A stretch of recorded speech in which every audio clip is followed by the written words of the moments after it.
Tired of losing to the Sicilian defense? Stick around, and by the end of this video, you'll know how to punish one of the most popular openings in chess. That's right, the Sicilian defense is the topic for today. A very, very popular opening. Many grandmasters play it.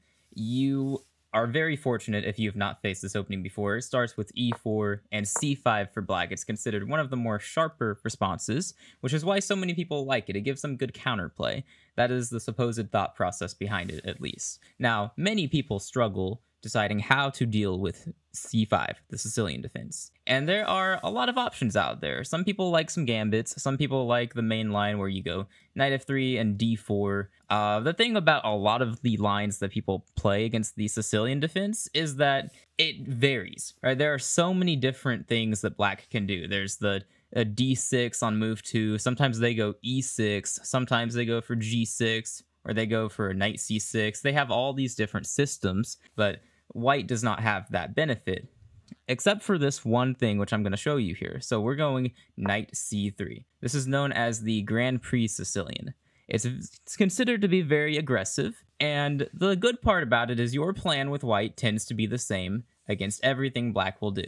Now, to start off here, we'll put in some of the more popular moves for black. Usually, you'll see d6 here. And a very sharp move for white, you want to play f4. All right, this is not an overly common system for white in general. You rarely will see the f-pawn move up like that. Your king feels a little more exposed, but it is completely okay. They do not have a way of getting to your king. So you don't have to worry about that. Now, put in some more known moves. Knight c6 is a common one. We want to go knight f3 and develop. Generally, they like to go g6, develop the bishop here. And here, I would recommend you put the bishop on b5. All right, we need to develop the bishop. We want to get castled. That is certainly something we are trying to accomplish in this game. A lot of people will make a mistake here and play d3. You do not want to do that and box in your bishop like that. If you play d3, your bishop goes to e2. It's going to be really crammed up there. There's not going to be a whole lot of space. Just do not do that. Go ahead and come out to b5.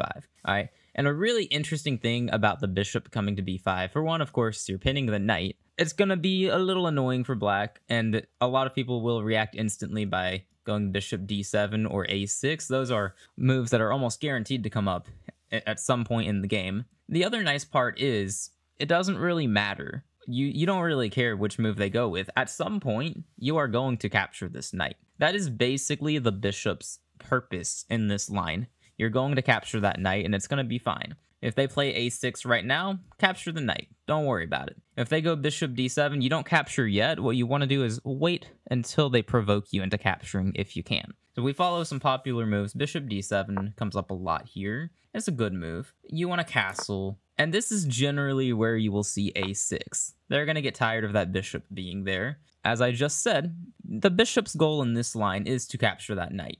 There's no sense in moving it around and keeping it. It's part of the plan. So you take and you throw in d3 real quick. So you have a really nice, solid structure here in the center. You do have to give up your bishop, and there are some people who will tell you not to give up a bishop for a knight if you don't have to. I'm not going to tell you that here. Let me show you what this is leading to. They play bishop g7, and our plan is to play queen e1. You can probably guess where we're going. We want to come over to h4, and perhaps you can see some of the patterns that could be coming up with a knight coming this way, or our bishop aiming this way. We are launching a king side attack, which is why this can be such a fun line. You get to be attacking, and they basically can't stop you from getting what you want. It's very difficult. Now, we'll put in common move knight f6. You go ahead and play queen h4. They castle. And this is a position where, generally speaking, it's considered very difficult for black to win.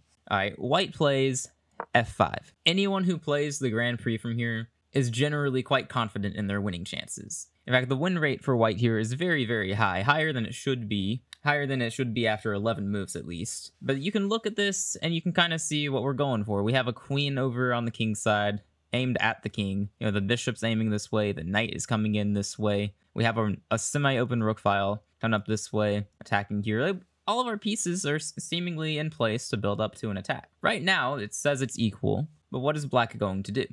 Well, the best move, and most common move, apparently, is to take on f5. Right, sure, makes sense. But now what we're going to do is we are going to play bishop h6. They aren't going to be super eager to take this trade and let our queen come into h6. And we would be very pleased with that. And then we have like knight g5 ideas, and the rook could be coming up. Generally speaking, this is a great position for attacking chances.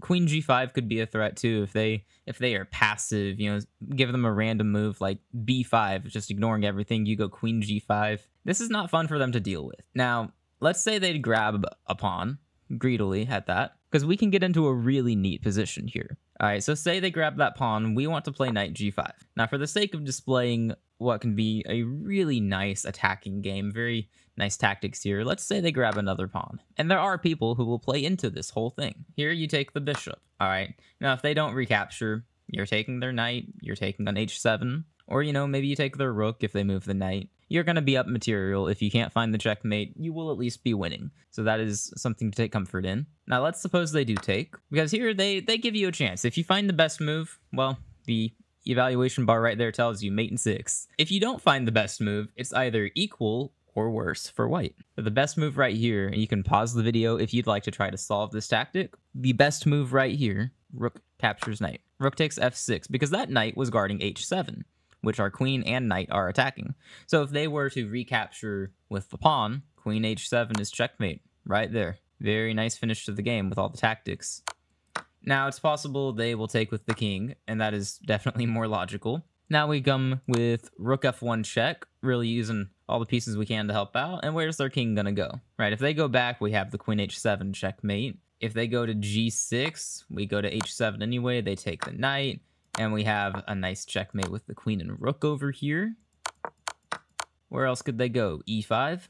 Queen f4 is a very nice checkmate with their king in the middle of the board. So all that is to say, you're going to win the game if they get too greedy and take all those pawns. That is what the dreamy scenario for you is. If you can get all these moves and you get bishop h6 and then knight g5 and then you do all these exchanges, trade the bishops, sacrifice your rook for the knight, for the checkmate attack. You're going to win the game. Now here, I suppose they do not have to take the rook. They could leave it there.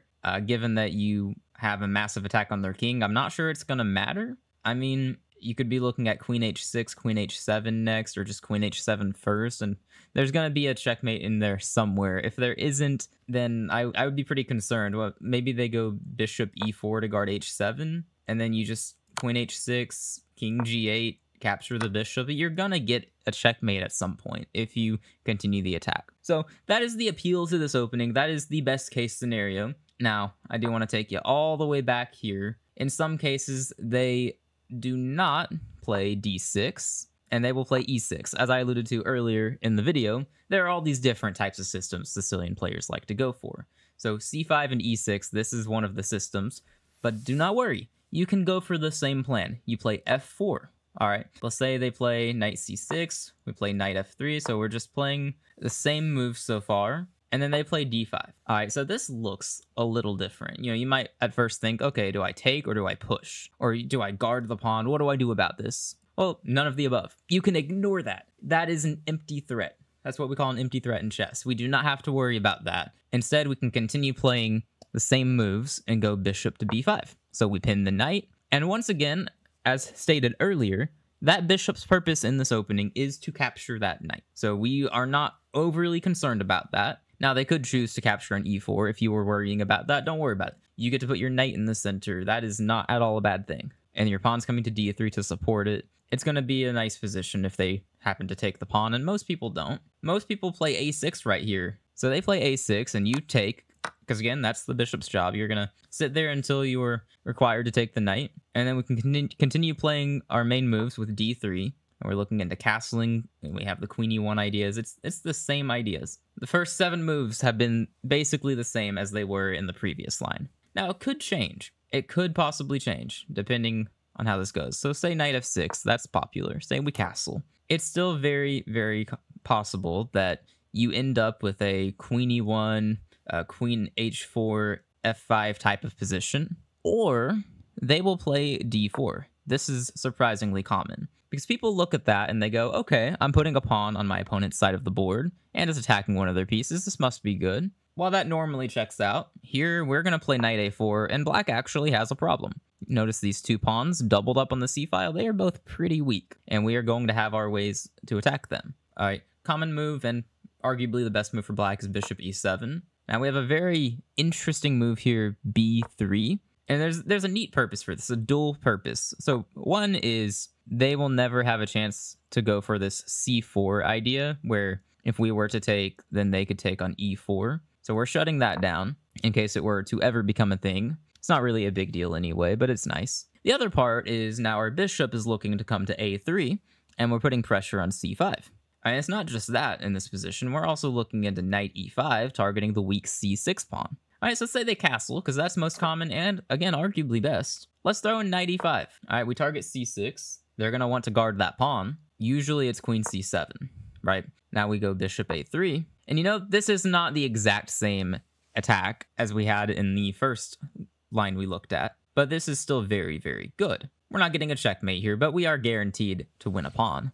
Right, we have two attackers on c5, and the only way they could guard it would require them to lose something else. Right, they could use the queen to guard the c5 pawn, except the queen is tied down to the c6 pawn. Okay, maybe they could try using the knight. No, we're going to capture the knight and then capture c5. No, they do not have a good way of defending that pawn. Maybe they'll be sneaky with c4, hoping that you'd capture it and hang your bishop, but of course on c4, capture their bishop first, and then capture the pawn.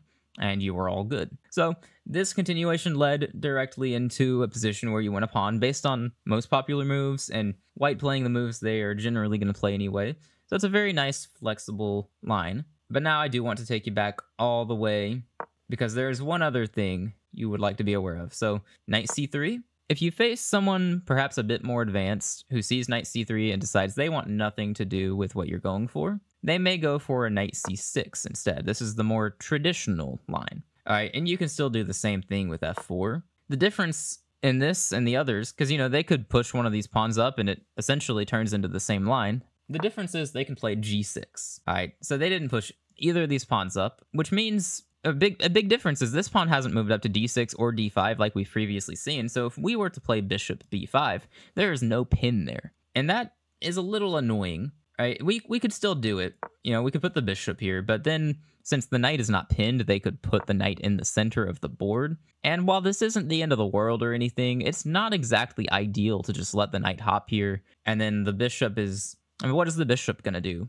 Right, they may be playing a6 pretty quickly and kicking our bishop out. Possibly b5 happens at some point. Depends on where our bishop goes. But our bishop is not going to have a great place to go to. Meanwhile, their knight is phenomenal in the middle of the board. So, ideally, not something you want to go for. Instead, you can play normal with knight f3, and they will play bishop g7. Again, this pawn has not moved up, so resist the urge to play bishop b5. Instead, I'm going to offer you a slightly strange move in a3. And it looks like it's just a slow, do-nothing move, and I mean, even if it was, it's still pretty good.